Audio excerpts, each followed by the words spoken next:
નમસ્કાર વિદ્યાર્થી મિત્રો. છેલ્લે આપણે ચેપ્ટર 8 સૂરજ તો બધે જ સરખો આ પાઠની સમજૂતી મેળવી હતી.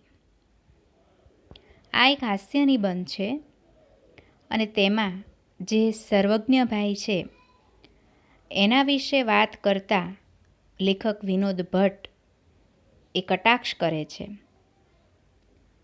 એક હાસ્યની વાત કરતાં તે એવા લોકો ઉપર કટાક્ષ કરે છે કે એવા પણ લોકો છે જે જ્યારે પ્રવાસમાં જાય છે અથવા તો કોઈ વિશેષ સ્થળની મુલાકાતે જાય છે તો તેની વિશેષતા જોવાના બદલે માત્ર ત્યાંની ખાણીપીણીમાં જ રસ ધરાવે છે. તો આવા લોકો ઉપર કટાક્ષ કરતો આપણે સરસ મજાનો એક હાસ્ય નિબંધ જોયો.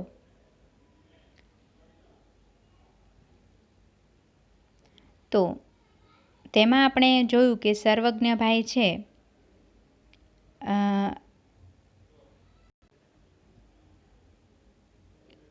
તે બધી જગ્યાએ ફરી ચૂક્યા છે, પરંતુ બધી જગ્યાની કોઈ સ્થળની વિશેષતા જોવા કરતાં તે ત્યાંનું શું ખાવામાં વખણાય છે, ત્યાંનું પીણામાં શું વખણાય છે એ જ બધું ધ્યાન રાખ્યા કરે છે. તો લેખક તેને પૂછે છે કે આ વખતે આગ્રા જવાનો વિચાર છે તો તાજમહેલ જોવાની છોકરાઓની ઈચ્છા છે એમ. ત્યારે સર્વજ્ઞભાઈ કહે છે કે વાહ ટેસ્ટી.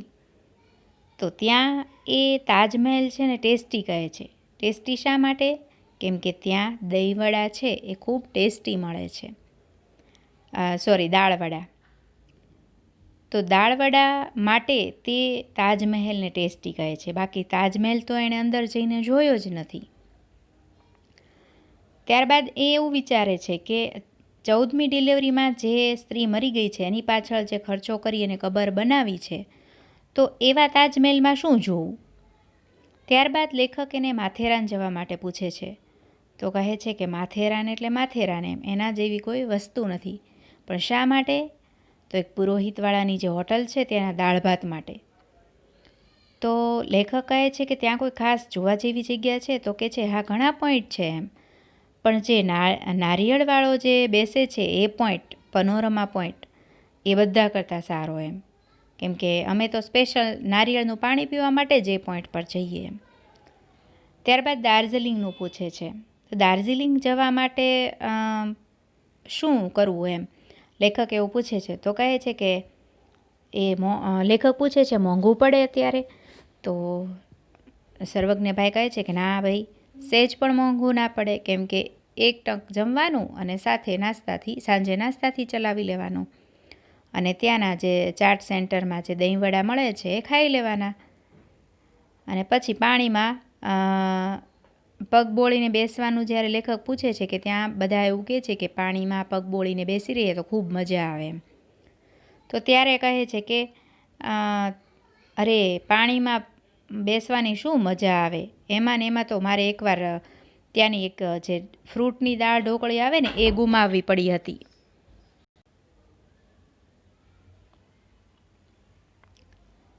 તો ત્યારબાદ તેઓ મહાબળેશ્વરનું પૂછે છે.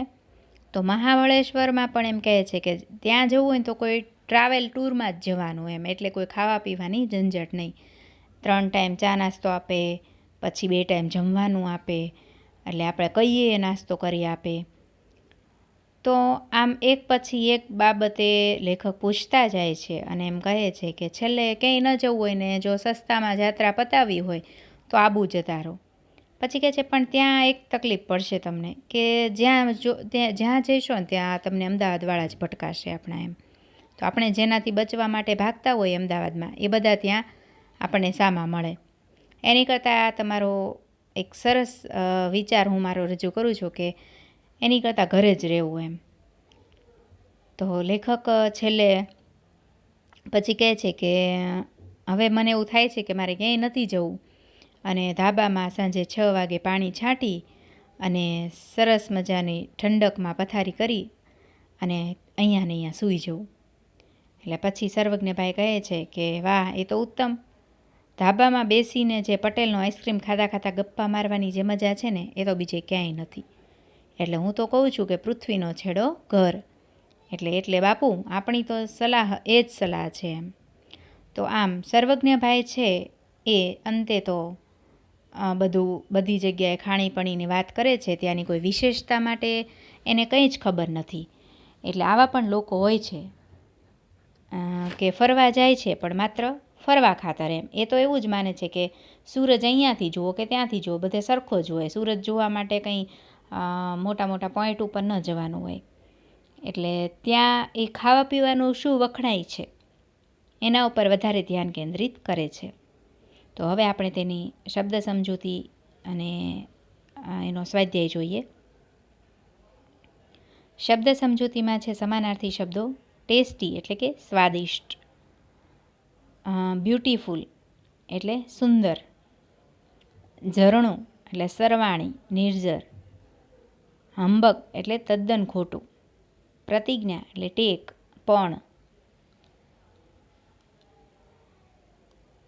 પણ એ આપણે તે પણ આ પણ એ પણ નહીં, પણ એટલે પ્રતિજ્ઞાના અર્થમાં છે, ટેક લેવી.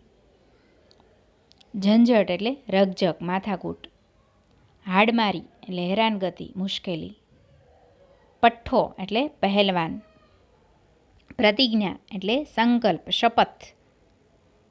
જો પ્રતિજ્ઞા એટલે ટેક પણ થાય, પણ સંકલ્પ અને શપથ ઘણા બધા એના અર્થ જોવા મળે છે. બબાલ એટલે મુસીબત આફત. હવે તળપદા શબ્દો જોઈએ. જાત્રા એટલે યાત્રા, ભઈ એટલે ભાઈ, ઝાપટી જવું એટલે ખાઈ જવું અને લેટી જવું એટલે સૂઈ જવું. પછી છે વિરુદ્ધાર્થી શબ્દો. સૂર્યોદય એટલે સૂર્ય ઉગે એને સૂર્યોદય, બરાબર, સૂર્યનો ઉદય, અને સૂર્ય અસ્ત થાય એ સૂર્યાસ્ત, એટલે સૂર્યોદયનું વિરોધી સૂર્યાસ્ત. પછી ખરું એનું વિરોધી ખોટું, સાંજ વિરોધી સવાર, ઉગવું એનું વિરોધી આથમવું. ત્યારબાદ છે કહેવત. સસ્તી મૂડી સિદ્ધપુરની જાત્રા, એટલે કે મર્યાદિત સાધનોથી કામ પૂર્ણ કરવું. એટલે આપણે પાસે ઓછામાં ઓછા જે સાધનો હોય એનાથી આપણે આપણું કાર્ય પતાવીએ, નિપટાવીએ, એને કહેવાય કે સસ્તી મૂડીને સિદ્ધપુરની જાત્રા. મિત્રો, કહેવતો તમારે પરીક્ષામાં પૂછાય છે, કહેવતના અર્થો એ આપણે આગળ આવશે ભણવામાં. તો આ કહેવત તમારે યાદ રાખવાની છે. સસ્તી મૂડી સિદ્ધપુરની જાત્રા એટલે મર્યાદિત સાધનોથી કામ પૂર્ણ કરવું. હવે આપણે સ્વાધ્યાય જોઈએ. નીચેના પ્રશ્નોમાં આપેલા વિકલ્પોમાંથી સાચો વિકલ્પ પસંદ કરી ખરાની નિશાની કરો. તેમાં પહેલું છે કે રજાઓમાં છોકરાઓ લેખકને ક્યાં જવાનું કહે છે? એ અંબાજી, બી આગ્રા, સી દિલ્હી, ડી હરિદ્વાર. તો બી આગ્રા જવાબ આવશે. પછી બીજું છે માથેરાનમાં લેખક કયા પોઈન્ટ પર નાળિયેરનું પાણી પીતા? એ પેનોરમા, બી ડોનાપૌલા, સી એકો પોઈન્ટ કે ડી સનસેટ પોઈન્ટ. તો એ પેનોરમા.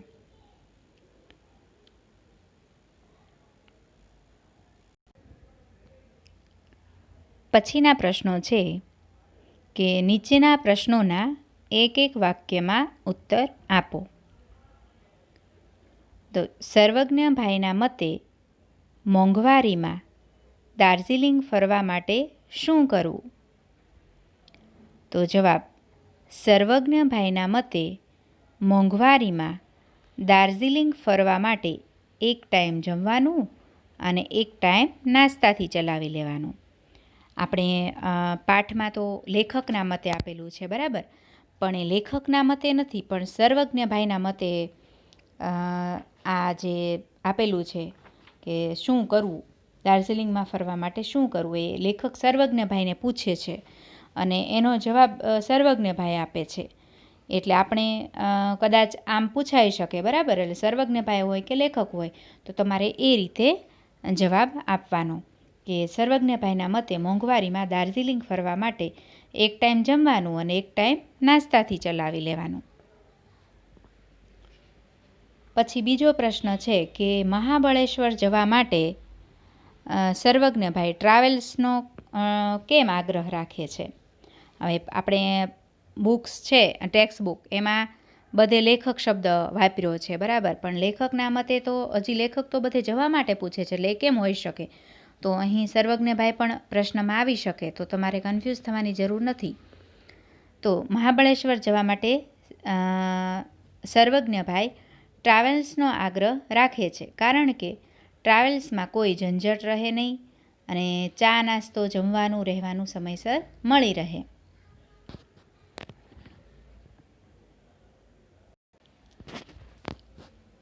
પ્રશ્ન 3. નીચેના પ્રશ્નોના 2-3 વાક્યોમાં ઉત્તર લખો. પહેલો પ્રશ્ન છે, તાજમહેલ વિશે સર્વજ્ઞભાઈ શું કહે છે? ટેક્સ્ટબુકમાં લેખક શું કહે છે એમ છે, બરાબર. તો લેખક તો કંઈ જ કહેતા નથી તાજમહેલ વિશે, પણ સર્વજ્ઞભાઈ કહે છે. તો જવાબ છે, તાજમહેલ વિશે સર્વજ્ઞભાઈ કહે છે કે એક માણસ 14મી ડિલિવરીમાં મરી ગયેલી પોતાની બૈરી પાછળ આ રીતે પૈસા બરબાદ કરે એ વાત જ એમને પસંદ નથી. બીજો કોઈ સમજુ માણસ હોત તો બૈરી પાછળ આખું આગ્રા શહેર જમાડે, કે પછી તેની યાદમાં તાજમહેલ જેવી કોઈ હોટલ બાંધે.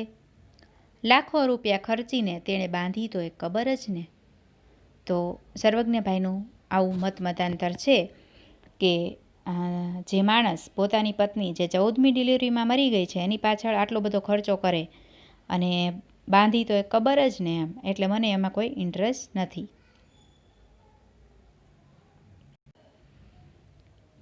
પછીનો પ્રશ્ન છે, સૂર્ય જોવા માટે સર્વજ્ઞભાઈ મહાબળેશ્વર કરતાં આબુ જવું એમ શા માટે કહે છે? તો તેનો જવાબ છે કે સર્વજ્ઞભાઈ કહે છે કે સૂરજ તો નવરો છે, તે વહેલો ઉગી જાય, એને માટે થઈને આપણે શા માટે ઉજાગરો વેઠવો? સૂરજ બધે સરખો જ હોય. સૂરજને જોવા મહાબળેશ્વરમાં હાડમારી પડે, એટલે કે તકલીફ વેઠવી પડે. એના કરતાં આબુ જવું સારું, આબુ સસ્તું પડે. તો આ રીતે મહાબળેશ્વર કરતાં આબુ જવું એમ સર્વજ્ઞભાઈ કહે છે.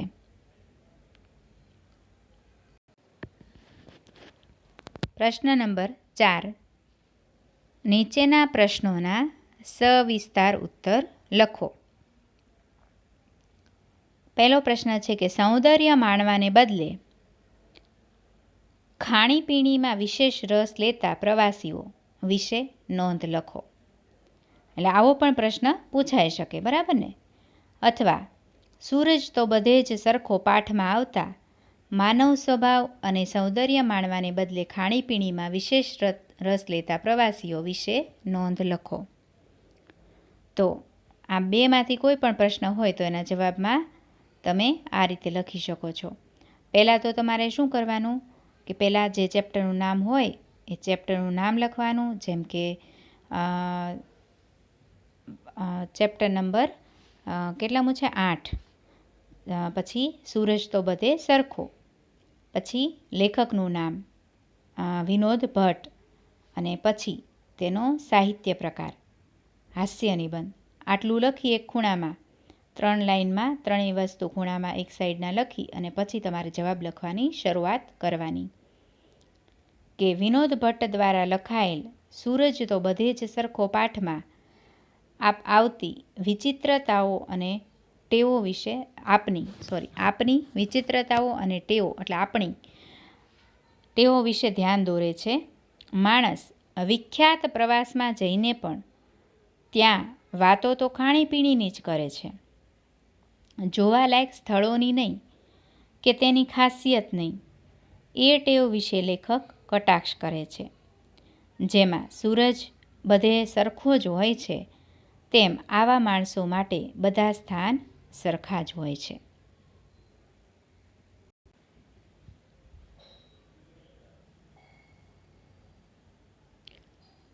ત્યારબાદ બીજા પેરેગ્રાફમાં આ જવાબમાં જોઈએ. પહેલો જે વિનોદ ભટ્ટ આ પાઠમાં કહે છે એ આપણે પ્રસ્તાવના રૂપી 2-3 લાઈન લખવાની, અને પછી બીજા પેરેગ્રાફમાં આ રીતે આપણે લખવાનું કે સૂરજ તો બધે સરખો પાઠમાં માનવ સ્વભાવની વિચિત્રતાઓ અને તેની ટેવો વિશે લેખકે આપણું ધ્યાન દોર્યું છે. માણસ જોવાલાયક સ્થળોના પ્રવાસે જાય છે તો ત્યાં માણસે આવા સ્થળોની ખાસિયતો જાણવી જોઈએ.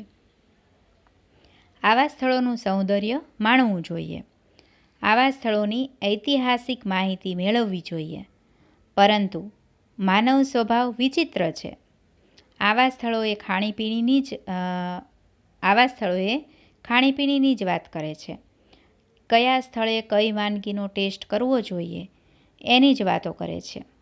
જેમ આગ્રામાં તાજમહેલ જોવાને બદલે તેને દાળવડાવાળો દેખાય છે અને કહે છે કે એક માણસ 14મી ડિલિવરીમાં મરી ગયેલી પોતાની બૈરી પાછળ આટલા પૈસા બરબાદ કર્યા એ વાત જ સર્વજ્ઞભાઈને પસંદ નથી. માથેરાનમાં પોઈન્ટ્સ જોવાની તો વાત જ નહીં. ત્યાં તેને પુરોહિતવાળાની હોટલ દેખાય છે. દાર્જિલિંગમાં તેને ખળખળ વહેતા ઝરણામાં પગ બોળીને બેસવાની મજા માણવાને બદલે ત્યાં દહીંવડાવાળો દેખાય છે. મહાબળેશ્વરનો ગાંડા કરી મૂકે એવો સૂર્યોદય જોવામાં રસ નથી. આવા પ્રવાસીઓને માટે બધા સ્થાન સરખા જ હોય છે. સવિસ્તાર પ્રશ્નમાં પ્રશ્ન નંબર 2, આખરે સર્વજ્ઞભાઈ ક્યાંય ન જવા માટે કેમ વિચારે છે? તો જવાબ લખીએ ત્યારે સૌપ્રથમ મેં કહ્યું તેમ ઉપર કોર્નરમાં જે પાઠનું નામ, લેખકનું નામ અને સાહિત્ય પ્રકાર લખી દેવાનો. પછી પ્રસ્તાવના રૂપે અહીં જે 2-3 લાઇનમાં જે આપી છે પ્રસ્તાવના એ લખવાની અને પછીનો જે મોટો પેરેગ્રાફ આવે એમાં વિસ્તારથી આ જવાબ લખવાનો. જેમ કે જવાબ છે કે વિનોદ ભટ્ટ દ્વારા લખાયેલ સૂરજ તો બધે જ સરખો પાઠમાં આપની વિચિત્રતાઓ અને ટેવો વિશે ધ્યાન દોરે છે. માણસ વિખ્યાત પ્રવાસમાં જઈને પણ ત્યાં વાતો તો ખાણીપીણીની જ કરે છે. જોવાલાયક સ્થળોની નહીં કે તેની ખાસિયતની નહીં એ ટેવ વિશે લેખક કટાક્ષ કરે છે. જેમાં સૂરજ બધે સરખો જ હોય છે તેમ આવા માણસો માટે બધા સ્થાન સરખા જ હોય છે. તો સૂરજ તો બધે જ સરખો પાઠમાં સર્વજ્ઞભાઈ અને લેખક વચ્ચે રજાઓમાં કયા સ્થળે ફરવા જવું તે અંગે વાતચીત થાય છે.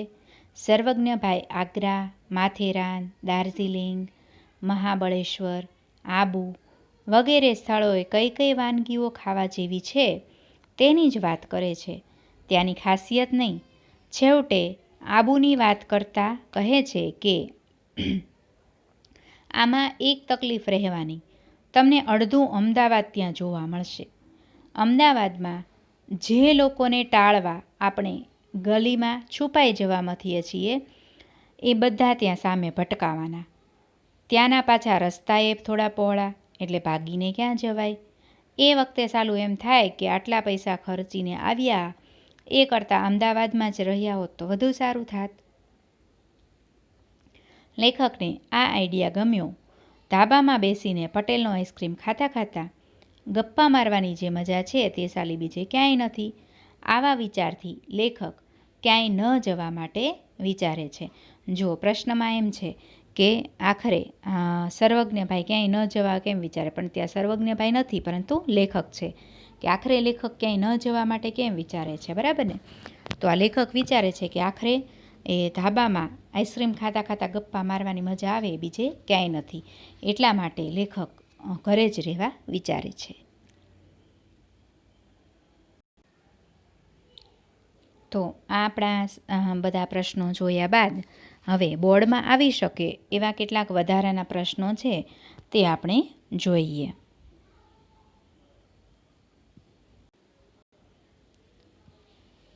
જેમાં પહેલો પ્રશ્ન છે, નખી લેક ક્યાં આવેલું છે? તો જવાબ છે નખી લેક આબુમાં આવેલું છે. બીજો પ્રશ્ન છે, સૂરજ તો બધે જ સરખો પાઠના લેખકનું નામ અને સાહિત્ય પ્રકાર જણાવો. સૂરજ તો બધે સરખો પાઠના લેખકનું નામ વિનોદ ભટ્ટ છે અને સાહિત્ય પ્રકાર હાસ્ય નિબંધ છે. ત્યારબાદ વિનોદ ભટ્ટને કયો સુવર્ણચંદ્રક પ્રાપ્ત થયેલો છે?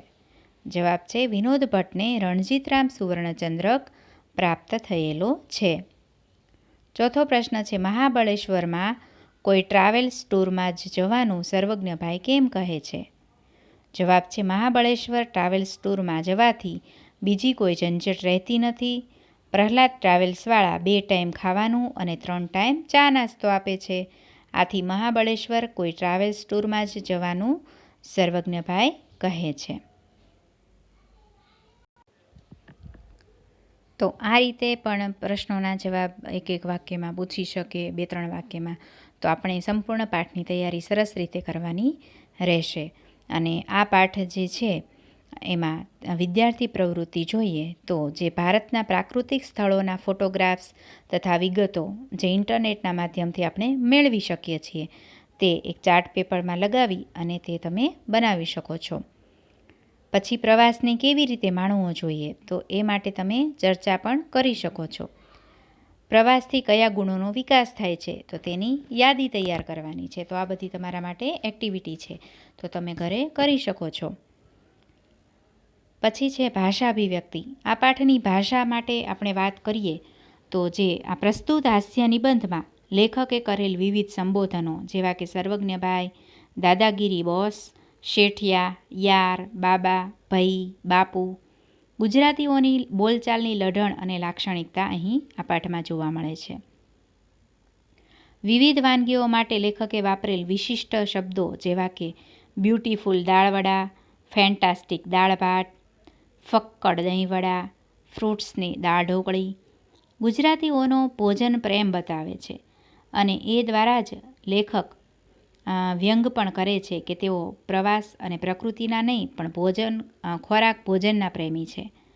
સીધી વાતની અવળી રજૂઆત એ હાસ્ય નિબંધોની ખાસિયત હોય છે. એટલે કોઈ પણ વાત કરવી હોય, હાસ્ય લેખક હોય એને તો વાત સીધી કરે પણ તેની રજૂઆત છે એ અવળી રીતે કરે. એટલે આ હાસ્ય નિબંધની એક વિશેષતા હોય છે, ખાસિયત હોય છે. અહીં પણ સૂરજ ઉગતા ઉઠવું માટે ઉજાગરો વેઠવો શબ્દ પ્રયોગ અને સૂરજ માટે નવરો વિશેષણ વ્યંગ અને હાસ્ય નિષ્પન્ન કરે છે. તો ત્યારબાદ આપણે આ બધા પ્રશ્નો જોયા અને આ ભાષા અભિવ્યક્તિ જોઈ. હવે આપણે ગુજરાતીઓ માટે કહેવાય છે કે પરદેશમાં જાય તો પણ ગુજરાતી થાળીનો આગ્રહ રાખે છે. જે વિસ્તારમાં ગયા હોઈએ ત્યાંની આપણે વિશેષતા જોવી જોઈએ, આપણે ત્યાંની રહેણી કહેણી જોવી જોઈએ. પછી ત્યાંના જે જોવાલાયક સ્થળો છે ને એના વિશેની માહિતી મેળવવી જોઈએ. તો આ બધું જ તમારે કરવું જોઈએ કે ગમે તે સ્થળે તમે પ્રવાસ કરવા જાઓ તો તે સ્થળનો ઇતિહાસ શું છે એ આપણે નોંધવો જોઈએ. ત્યાંનું સૌંદર્ય, આ બધી વાતો પ્રવાસમાં કેન્દ્ર સ્થાને હોવી જોઈએ, નહીં કે ખાવાની. બરાબર ને? તો આપણે પણ આપણે સ્કૂલમાંથી આપણે પ્રવાસનું આયોજન થતું જ રહે છે. તો એવા પણ આપણે મુલાકાતો લઈએ ત્યારે આ બધી બાબતોની ખાસ ધ્યાન રાખવું જોઈએ. અને તમારા માટે એક નિબંધ પણ છે કે તમારે તમારો યાદગાર પ્રવાસ વિશે એક નિબંધ લખવાનો છે જે તમારી નોટબુકમાં આ ચેપ્ટરનો સ્વાધ્યાય પૂરો થાય પછી તમારે લખવાનો છે કે મારો યાદગાર પ્રવાસ. બરાબર ને? તો તમે આગળના 6 ચેપ્ટર તો તમે નોટબુકમાં લખી નાખ્યા છે. હવે 7મું અને 8મું ચેપ્ટર પણ સ્વાધ્યાય તમે નોટબુકમાં લખશો અને પછી ત્યારબાદ આ મારો યાદગાર પ્રવાસ નિબંધ પણ તમારે લખવાનો છે. તો અહીં આપણે આ સરસ મજાનું ચેપ્ટર પૂર્ણ કરીએ છીએ. Thank you.